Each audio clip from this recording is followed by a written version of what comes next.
بعد فأعوذ بالله من الشيطان الرجيم بسم الله الرحمن الرحيم يا أيها الذين آمنوا لا تقولوا راعنا وقولوا انظرنا واسمعوا وللكافرين عذاب أليم ما يود الذين كفروا من أهل الكتاب ولا المشركين أن ينزل عليكم من خير من ربكم والله يختص برحمته من يشاء والله ذو الفضل العظيم صدق الله العظيم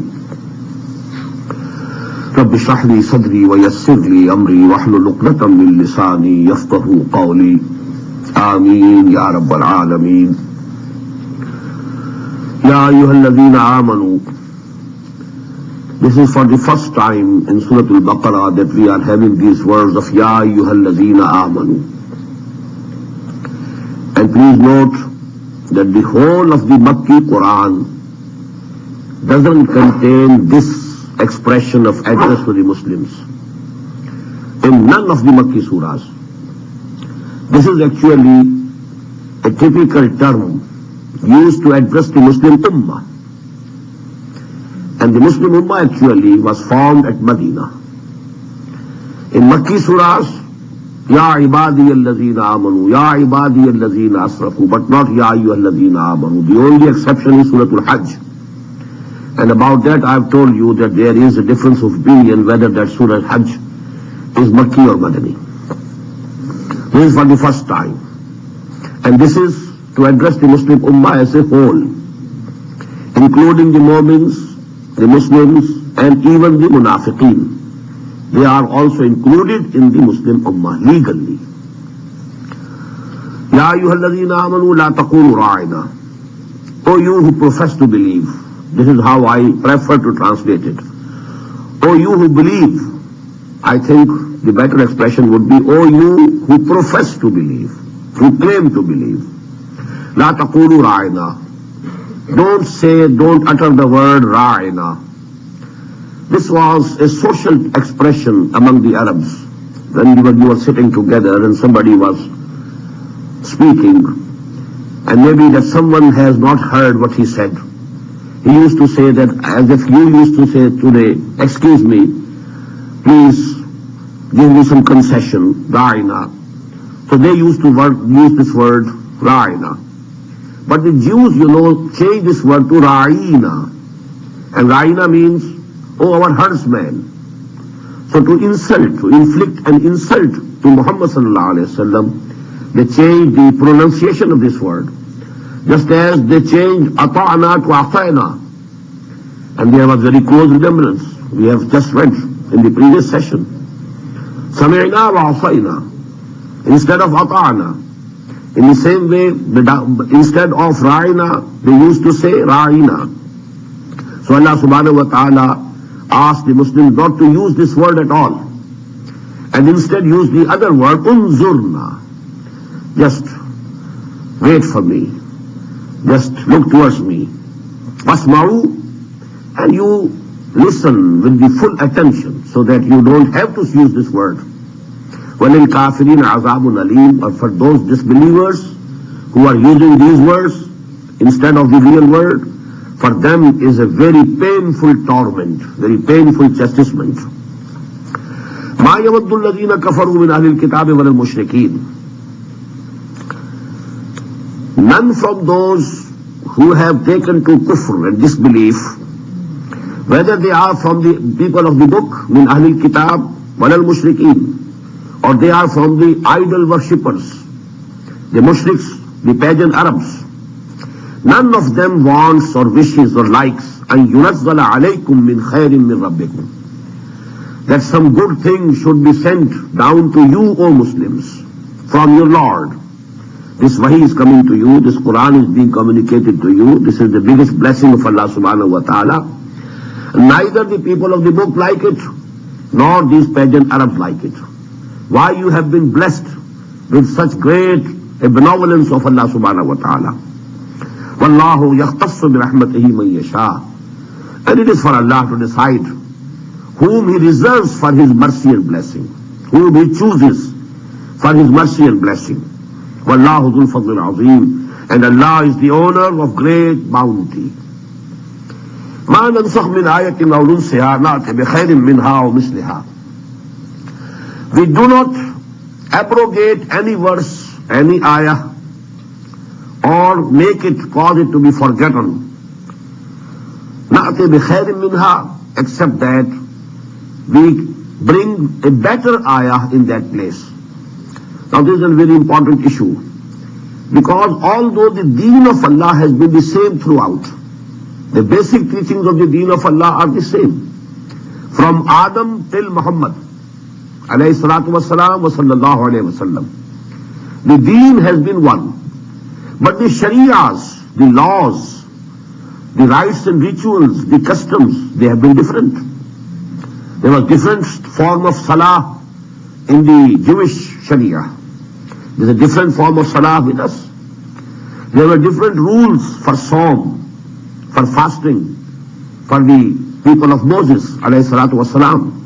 There are differences in the rules about psalm in the sharia of Muhammad sallallahu alayhi wasallam. Now this changing of sharia means something from the former law has been changed, and something has been abrogated, and instead something else, something new has been given. Now the Jews took it, made it an issue of objecting on the Sharia of Muhammad sallallahu alayhi wasallam. If you say that Moses was a prophet of Allah, if you say Torah was the book of Allah, how come? How do you change these things then? Why then change in the Sharia? Why this change in the detailed laws of Sharia? If Allah subhanahu wa ta'ala had all the knowledge from the very beginning, why didn't He send the total and the final Sharia from the very beginning? Now this is the answer to this, because the human kind was undergoing a process of mental, intellectual and social evolution. That process was going on. Hence there was a need of a different, of a evolution in the Sharia also. So Allah subhanahu wa ta'ala has been changing the rules from time to time, and this is called nasakh, abrogation. And this nasakh is present in Quran also. In the beginning some commandment was given. There was a commandment, keep standing throughout the night, at least 1/3 of it. Ya ayyuhal muzammil qumil layla illa qalila nisfahu wa minqus minhu qalila aw zid alayhi wa rattilil qur'ana tartila. Keep standing for the half or 2/3 or at least 1/3 of the night. Then it was abrogated. You can't continue with it. It's beyond your power. So actually there are changes during the Sharia of Muhammad, the evolution of the Sharia of Muhammad sallallahu alayhi wa sallam. That is why I said that the blueprint of the Sharia of Muhammad sallallahu alayhi wa sallam we find in Sura Al Baqarah, then gradually developed into the final form, and that we shall find in Surah Al-Ma'idah. Ma nansakh min ayatin, we don't abrogate any ayah of ours, aw nunsiha, or cause it to be forgotten. Na'ti bi khairin minha, we bring a better one or similar to it, aw misliha. Alam ta'lam anna Allah ala kulli shay'in qadir. Don't you know that Allah subhanahu wa ta'ala is all powerful? He has the authority to do whatever He likes. Alam ta'lam anna Allah lahu mulku samawati wal ard. Don't you know that all the kingdom and sovereignty of the heavens and the earth belongs to Allah subhanahu wa ta'ala. وَمَا لَكُم مِّن دُونِ اللَّهِ مِن وَلِيٍّ وَلَا نَصِيرٍ. And you don't have, and you will not find besides Allah any of your wali. Who is wali? Protector or guardian. Nor you will find any helper. No wali except Allah, no guardian except Allah, no protector except Allah, no helper except Allah. أَمْ تُرِيدُونَ أَن تَسْأَلُوا رَسُولَكُمْ كَمَا سُئِلَ مُوسَى مِن قَبْلُ. Do you, O Muslims, want to ask your Rasul, just as was asked from Moses alayhi salatu wasalam before this? وَمَنْ يَتَبَدَّلِ الْكُفْرَ بِالْإِيمَانِ فَقَدْ ضَلَّ سَوَاءَ السَّبِيلِ. Whosoever exchanges kufr in place of iman, so he has gone astray from the right path. This ayah can be addressed to the Muslims as well as the Jews, because the Jews demanded from Moses alayhi salatu wasalam, as we read yesterday, لَن نُؤْمِنَ لَكَ حَتَّى نَرَى اللَّهَ جَهْرَةً. We are not going to believe in you unless you show us Allah subhanahu wa ta'ala and we see Him with our eyes, plainly. So they were making such demands from Muhammad sallallahu alaihi wasallam also. So are you repeating the same? Is history repeating itself? Do you want to demand from Muhammad also the same thing as you demanded from Moses alayhi salatu wasalam? Secondly, this ayah can be related to the Muslims also, because it is not liked that you go into very finer details of these laws, asking question, if this happens, what will I do? If this thing happens, what shall I do? So asking these questions was forbidden, because Allah subhanahu wa ta'ala, when He has given some commands and He wants to limit that law to those details, the rest, He has left to you. But if you go on asking and asking and asking, so your freedom will become smaller and smaller and smaller. And you will have more and more and more of burden on you of Sharia.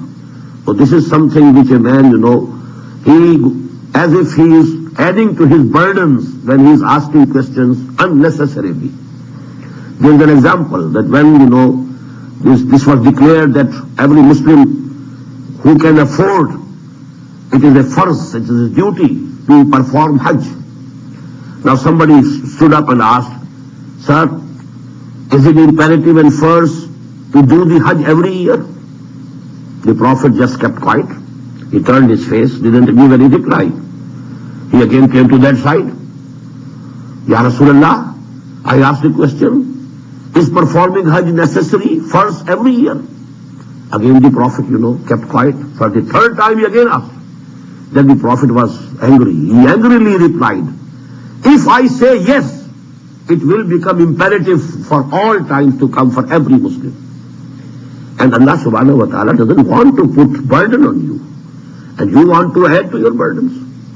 So that can also be in the background of this ayah. أَمْ تُرِيدُونَ أَن تَسْأَلُوا رَسُولَكُمْ كَمَا سُئِلَ مُوسَى مِنْ قَبْلُ وَمَنْ يَتَبَدَّلِ الْكُفْرَ بِالْإِيمَانِ فَقَدْ ضَلَّ سَوَاءَ السَّبِيلِ وَدَّ كَثِيرٌ مِنْ أَهْلِ الْكِتَابِ لَوْ يَرُدُّونَكُمْ مِنْ بَعْدِ إِيمَانِكُمْ كُفَّارًا. Many among the people of the book, that is the Christians and the Jews, they very much like and desire that they take you back from Iman and make you kafir again, make you disbelievers again.